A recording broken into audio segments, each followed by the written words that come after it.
ਅੱਜ ਤੁਹਾਨੂੰ ਵਿਖਾਲਣ ਜਾ ਰਹੇ ਹਾਂ ਜਿਹੜਾ ਪਿੰਡ ਉਹਦਾ ਨਾਂ ਹੈ ਚੱਕ ਨੰਬਰ 235 ਗਾਫ ਬੇ। ਦਰਿਆਏ ਚਨਾਬ ਚੋਂ ਨਿਕਲਣ ਵਾਲੀ ਵੱਡੀ ਨਹਿਰ ਗੁਗੇਰਾ ਬ੍ਰਾਂਚ ਨੇ ਇਸ ਪਿੰਡ ਨੂੰ ਸੈਰਾਬ ਕੀਤਾ। ਇਸ ਪਿੰਡ ਦਾ ਪੁਰਾਣਾ ਨਾਂ ਹੈ ਪ੍ਰਤਾਪਗੜ੍ਹ। ਚੜ੍ਹਦੇ ਪੰਜਾਬ ਤੋਂ ਲੋਕਾਂ ਨੇ ਆ ਕੇ ਇਸ ਪਿੰਡ ਨੂੰ ਵਸਾਇਆ। ਹੁਣ ਕੀ ਹੈ ਇਸ ਪਿੰਡ ਦੀ ਖਾਸ ਗੱਲ ਤੁਹਾਨੂੰ ਵਿਖਾਲਾਂਗੇ ਅੱਜ ਦੇ ਇਸ ਪ੍ਰੋਗਰਾਮ 'ਚ, ਜਿਹਦਾ ਨਾਂ ਹੈ ਲਹਿੰਦੇ ਪੰਜਾਬ ਦੇ ਪਿੰਡ। ਤੁਸੀਂ ਵੇਖਦੇ ਰਹੋ ਇੰਡੋਜ਼ ਟੀਵੀ ਆਸਟ੍ਰੇਲੀਆ।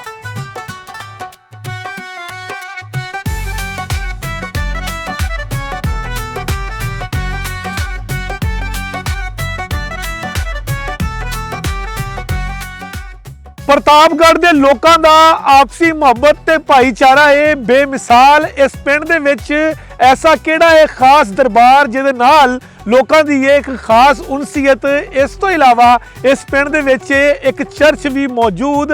ਇਸ ਪਿੰਡ ਦੇ ਵਿੱਚ ਕਿੰਨੀਆਂ ਨੇ ਮਸਜਿਦਾਂ ਤੇ ਕਿੰਨੇ ਨੇ ਸਕੂਲ।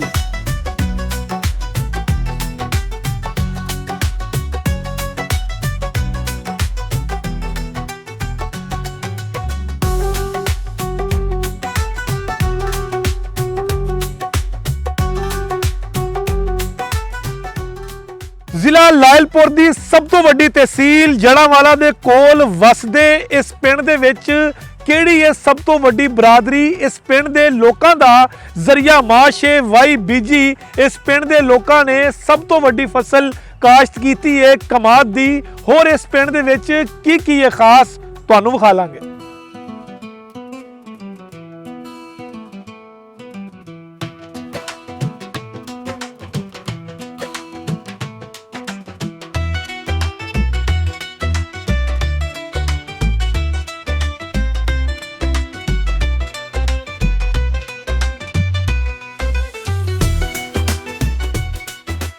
ਇਸ ਪਿੰਡ ਦਾ ਆਪਾਸ਼ੀ ਦਾ ਨਿਜ਼ਾਮ ਕੀ ਹੈ। ਇਸ ਪਿੰਡ ਦੀਆਂ ਫਸਲਾਂ ਨੂੰ ਸੈਰਾਬ ਕਰਨ ਲਈ ਕਿੰਨੇ ਬਣਾਏ ਗਏ ਨੇ ਮੋਗੇ। ਇਸ ਪਿੰਡ ਦੇ ਵਿੱਚ ਪਾਰਟੀਸ਼ਨ ਤੋਂ ਪਹਿਲੇ ਸੀ ਖੂਹ ਵੀ ਮੌਜੂਦ।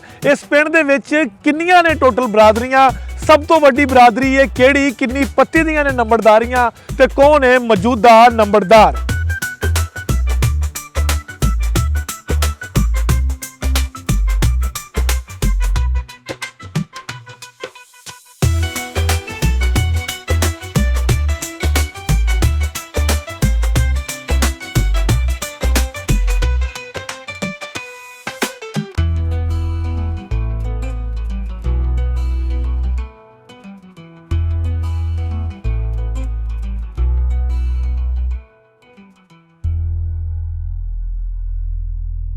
ਇਸ ਪਿੰਡ ਦਾ ਨਾਂ ਚੱਕ ਨੰਬਰ 235 ਗਾਬੇ ਤੇ ਪੁਰਾਣਾ ਜਿਹੜਾ ਸਿੱਖਾਂ ਦੇ ਦੌਰ ਦਾ ਨਾਂ ਸੀਗਾ ਪ੍ਰਤਾਪਗੜ੍ਹ ਸੀਗਾ। ਇਹਦੇ ਇੱਕ ਬੰਨੇ 234 ਗਾਬੇ ਆ, ਉਹਨੂੰ ਪਟਿਆਲਾ ਕਹਿੰਦੇ, ਪੁਰਾਣਾ ਨਾਂ ਪਟਿਆਲਾ ਸੀਗਾ। ਇੱਕ ਬੰਨੇ 236 ਗਾਬੇ, ਉਹਦਾ ਨਾਂ ਕੋਟ ਦੀਆ ਕਿਸ਼ਨ। ਇੱਕ ਬੰਨੇ 124 ਗਾਬੇ ਆ, ਉਹਦਾ ਨਾਂ ਹਾਫਜ਼ਾਬਾਦ ਆ। ਇਹਨੂੰ 4-5 ਰਸਤੇ ਲੱਗਦੇ ਨੇ ਜੀ। ਅਗਰ ਲਾਹੌਰ ਵੱਲੋਂ ਆਉਂਦਾ ਹੈਗਾ ਜੜ੍ਹਾਂ ਵਾਲੇ ਆਣ ਕੇ ਤੇ ਉਹ ਸਿੱਧਾ ਚਲੇ ਜਾਏਗਾ ਬਚਾਣੇ ਨਨਕਾਣੇ ਰੋਡ ਤੋਂ ਆਣ ਕੇ 36 ਫਿਰ 35 ਚੱਲ ਜਾਏਗਾ। ਦੂਸਰਾ ਰਸਤਾ ਸ਼ਾਹਕੋਟ ਕੜਿਆਲ ਰੋਡ ਤੋਂ ਆਉਂਦਾ, ਉਹ 124 58 ਵਾਲੇ ਪੁਲ ਤੇ ਉਤਰੇਗਾ, ਉੱਥੋਂ 124 235 ਆ ਜਾਏਗਾ।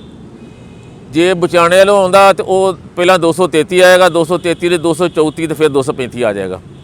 ਅਗਰ ਉਹ ਨਹਿਰ ਦੇ ਪੁਲ ਵੱਲੋਂ ਆਉਂਦਾ ਹੈਗਾ ਤਾਂ ਉਹ ਡਾਇਰੈਕਟ ਜਿਹੜਾ ਸਾਡੇ ਪਿੰਡ ਨੂੰ ਆ ਜਾਂਦਾ ਰਸਤਾ। ਕਿਉਂਕਿ ਪਾਰਟੀਸ਼ਨ ਤੋਂ ਪਹਿਲਾਂ ਜਿਹੜਾ ਹੈਗਾ ਸੀਗਾ ਇੱਥੇ ਸਾਰੇ ਪਿੰਡ ਸਿੱਖ ਰਹਿੰਦੇ ਸੀਗੇ। ਉਹਨਾਂ ਦੇ ਨਾਂ 'ਤੇ ਪ੍ਰਤਾਪਗੜ੍ਹ ਸੀ, ਇਹਦਾ ਨਾਂ ਹੀ ਪ੍ਰਤਾਪਗੜ੍ਹ ਸੀਗਾ।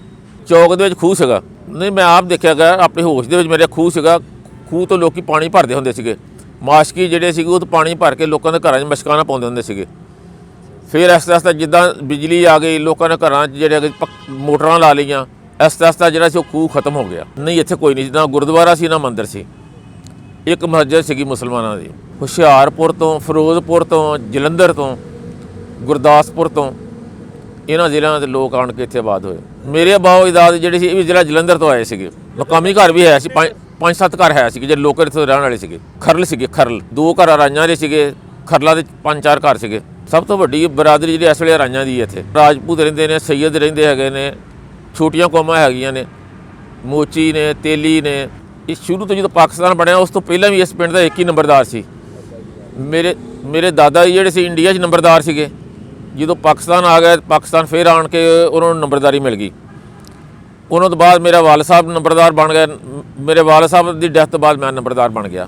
ਇੱਕ ਹੀ ਨੰਬਰਦਾਰ ਉਹ ਚੱਲਿਆ ਆ ਰਿਹਾ। ਸਾਡੇ ਪਿੰਡ ਵਿੱਚ ਬੱਚੀਆਂ ਦਾ ਹਾਈ ਸਕੂਲ ਆ, ਲੜਕਿਆਂ ਦਾ ਹਾਈ ਸਕੂਲ ਆ, ਫਿਰ ਇੱਥੇ ਪ੍ਰਾਈਵੇਟ ਵੀ 2 ਸਕੂਲ ਬਣੇ ਨੇ। ਯੂਨੀਅਨ ਕੌਂਸਲ ਦਾ ਦਫ਼ਤਰ ਹੈਗਾ, ਉਹ ਮੈਂ ਨਾਜ਼ਮ ਸੀਗਾ 2001 'ਚ ਮੈਂ ਉਹ ਦਫ਼ਤਰ ਬਣਾਇਆ। ਤਕਰੀਬਨ 4 ਕਨਾਲ 'ਚ ਦਫ਼ਤਰ ਆ, 4 ਦੀਵਾਰੀ ਕੀਤੀ, ਉਹਦੀ ਦਫ਼ਤਰ ਬਣਾਇਆ ਬਿਹਤਰੀਨ। ਆਬਾਦੀ ਜਿਹੜੀ ਇਸ ਵੇਲੇ ਹੈਗੀ ਪੌਣੇ 2 ਮਰਬੇ 'ਚ ਆ।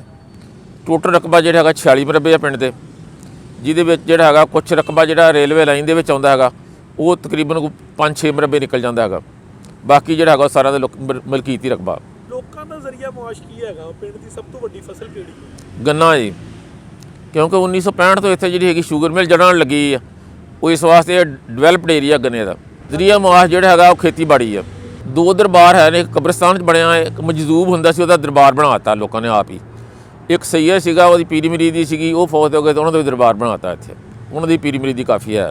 ਇੱਕ ਚਰਚ ਵੀ ਬਣਿਆ ਹੈਗਾ ਸਾਈਆਂ ਦਾ। 5 ਮਸਜਿਦਾਂ ਨੇ ਸਾਡੇ ਪਿੰਡ 'ਚ, ਜਿਨ੍ਹਾਂ ਦੇ ਵਿੱਚ 2 ਵਹਾਬੀਆਂ ਦੀਆਂ ਨੇ, 3 ਅਹਿਲੇ ਸੁन्नत वल जमात ਦੀਆਂ ਨੇ। ਸਾਡੇ ਪਿੰਡ ਇੱਕ ਬਜ਼ੁਰਗਾਂ ਦਾ ਮੇਲਾ ਸੀਗਾ, ਉਹ ਮੇਲੇ ਤੇ ਜਿਹੜਾ ਹੈ ਸੀ ਨਾ, ਉਹਨਾਂ ਨੇ ਇੰਤਜ਼ਾਮ ਕੀਤਾ ਕਿ 60 ਸਾਲ ਤੋਂ ਜਿਹੜੇ ਉੱਪਰ ਏਜ ਦੇ ਆ ਨਾ, ਉਹਨਾਂ ਦੀ ਇੱਕ ਜਿਹੜੀ ਸੀ ਮੈਰਾਥਨ ਰੇਸ ਕਰਾਈ ਉਹਨਾਂ ਨੇ।